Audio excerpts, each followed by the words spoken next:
So, it's a timed exclusive now. Why am I not shocked? Seriously, I'm not. I'm just going to try to make this message as short and sweet as humanly possible, since it's literally the only news that's come out since my last video. But do you know what happened? I mean, I left, AngryJoe's link on the last video I made. But you know what I figured out what happened? I mean, it wasn't that hard to figure out. Most likely, I mean, people like AngryJoe basically figured it out because the multi-console, yes, it's the lifeblood of the Tomb Raider series, especially with Square Enix or Enix or whatever the hell they're going to call themselves these days. But, a lot of people out, I mean, in the message or the page that AngryJoe was reading off of, their announcement page saying why it was all an exclusive, because when you read that page out, it did specify that this was going to be a straight up exclusive no matter what. That's how it was framed out to be. That's how it was going to be until Microsoft released the announcement. Probably because Square Enix took a look at the messages that a lot of people were leaving down at the bottom. That made some sense. There was those who was like, "Oh, how dare you betray my console, you bastard, I'm never buying from you again."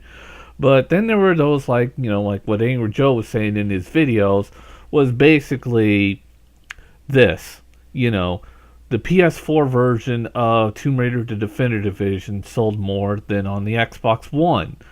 And yeah, they're going to go with the lesser selling console. Not a very good smart move there, and only the lesser selling console. They were going to ditch both the PC and the PS4. Not exactly brilliant. And then they started realizing that other people were making sense, like whatever money that Microsoft paid you, you're going to run through that real fast in your next game, and you're out again. And here you are in another hole. And you have a very poor selling game here that just can't sell because you put it on a bad console.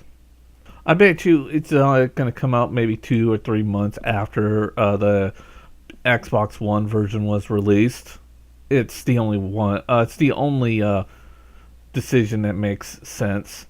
Square Enix is still going to honor their little deal with Microsoft, but excuse me, sorry I burped there.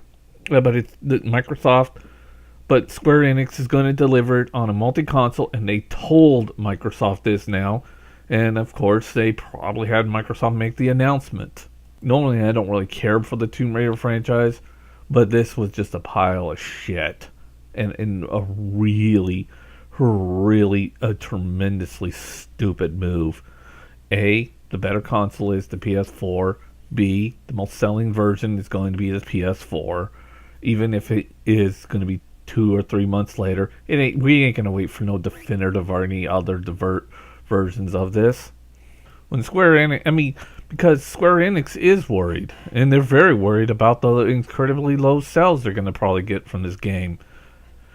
So yeah, timed exclusive.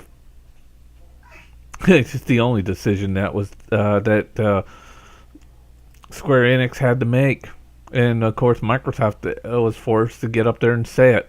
But yeah, that's what happened. Or at least how I see it. See ya.